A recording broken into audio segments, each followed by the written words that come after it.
And this is our first decompression SCUBLA community event. Yes. And so, Dave, why don't you give a little explanation on why we call it SCUBLA and what it's all about?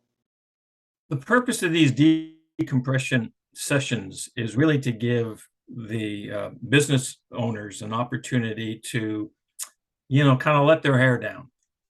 You guys may all know, or maybe you don't know, but Joe is a scuba diver, and he likes to go places all over the world and dive.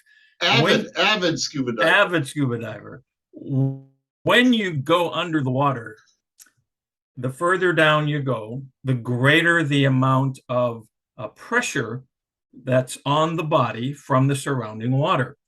And, you acclimate to that sort of thing, and that's really great. But as you are going back up to the surface, you need to do so slowly, because if you don't do it slowly, that decompression, that decrease in the pressure, causes things to happen inside the body, where gas bubbles form. And I don't need to go into details. The problem is that if you go up too fast, it can be a challenge.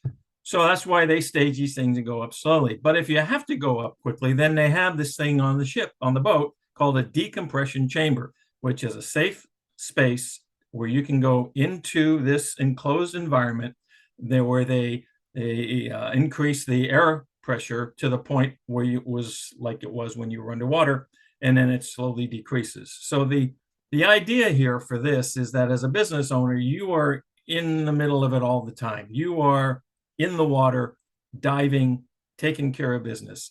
This is an opportunity for you to have a safe space to just decompress, talk about what you want to talk about, get to meet some other people, ask some questions, and maybe learn a few things in the process. So that's why we call it the decompression session. And the reason we call it SCUBLA, the device that you use when you dive underwater is called a self-contained underwater breathing apparatus, SCUBA. And so we sort of pirated that concept, and we call this a self-contained unique business learning apparatus, or SCUBLA, and that's what brainSHARE.com is all about. And Joe, that's why we're doing it this way. Thank you very much, Dave. Great job. I like that. It was good articulation of that.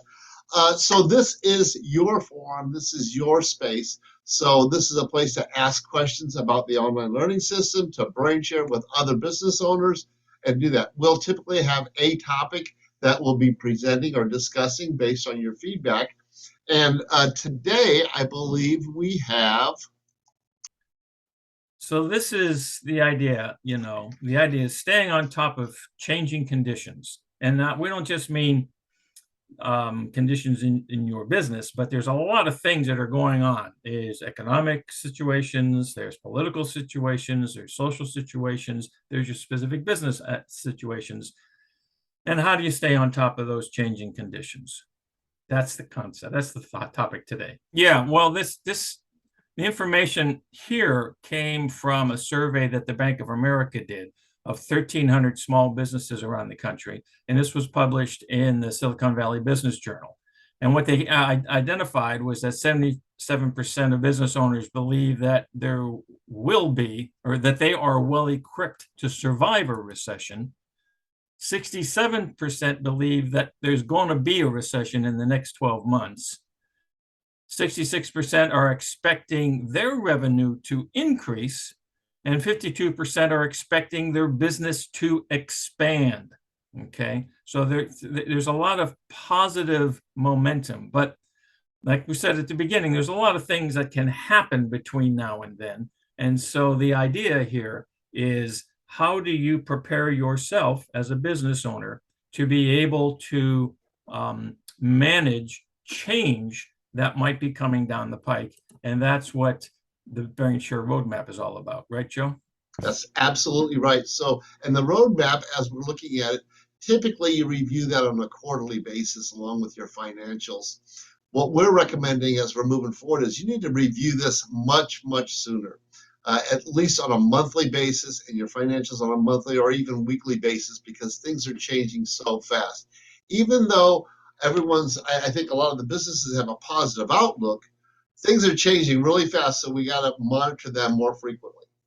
Right. So with that in mind,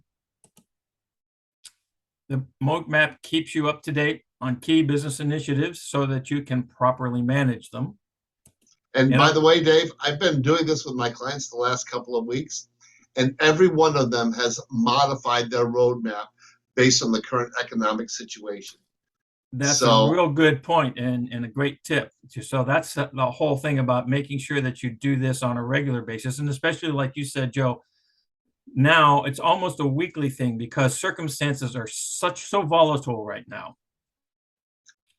And doing it frequently allows you the flexibility to pivot, to change or accelerate based on the current market dynamics, and to allow your business to have the level of success in its engagement that you're looking for, because you're aware of the conditions and circumstances and you are adjusting your approach to business based on the environment. And this does not take long. This is typically a 15-minute exercise. It's not a 2 or 3 hour thing like you're developing your roadmap. It's a much, much faster, simpler thing. It's, hey, are we on track? Do we need to adjust something? Hey, inflation is going up. Guess what? My employees are asking for raises. Guess what? I got to redo my budget, which means I have to relook at my pricing structures. Right. And that scenario right there has happened with so many of my clients over the last 2 months. It's not even funny. So if you're not doing it, please, please, please, for your business sake, do that. If you need some help, give us a call. And that's definitely part of what's in brainSHARE.Online. Absolutely. Absolutely. All right. Well, so that was just a little briefing we wanted to give you today on the topic. But now, folks, let's talk.